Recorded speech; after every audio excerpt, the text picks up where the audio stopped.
अहो काय सुद्धा मी आज सकाळी सकाळी कुठे? अहो हे घ्या, पेढे घ्या. काय हो नवीन गाडी घेतली का? नाही हो, आज 65 वर्ष पूर्ण झाली ना. आजोबांचा वाढदिवस? नाही हो, आज आपल्या महाराष्ट्राला 65 वर्ष पूर्ण झाली. अहो काय बोलताय? चला डीजे वगैरे लावून राडा करून टाकू. तुम्ही एक काम का नाही करत, डीजेच्या त्या भिंती इथंच का नाही आणून ठेवत? कारण का वर्षातल्या 365 दिवसांपैकी 260 दिवस आपण काही ना काही कारण काढून डीजे लावतच असतो ना. हो मग आपल्या बाप्पाला डीजे नको का? जयंती, पुण्यतिथी, आपल्या भाऊंचा बर्थडे, सगळ्यांना सेलिब्रेशन लागतं भाई आपल्याला. अहो सेलिब्रेशन 100% करायला पाहिजे, पण गणपतीत अथर्व शीर्ष म्हणूयात, रामनवमीला रामरक्षा म्हणूयात, शिवजयंतीला गड किल्ले साफ करूयात. प्रत्येक सणाचं सेलिब्रेशन हे डीजेच्या भिंती लावूनच का करायला पाहिजे? हा हा हा हा, आले का आता आम्हाला शिकवायला? अहो आम्ही जरा कुठेतरी एन्जॉय करायचं म्हणलं की येतात लगेच शिकवायला आम्हाला शहाणपणा. अरे बाबा, मी कोण तुम्हाला शिकवणारा?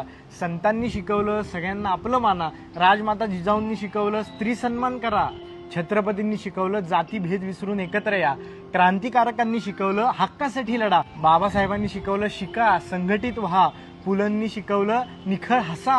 मग हा हसणारा महाराष्ट्र, लढणारा महाराष्ट्र, आपल्याला फक्त नाचणारा महाराष्ट्र बनवायचंय का? या सगळ्यांची शिकवण मोठी का आपला 2 तासांचं धांगड धिंगा? बरोबर आहे. हा घे अजून एक पेढा.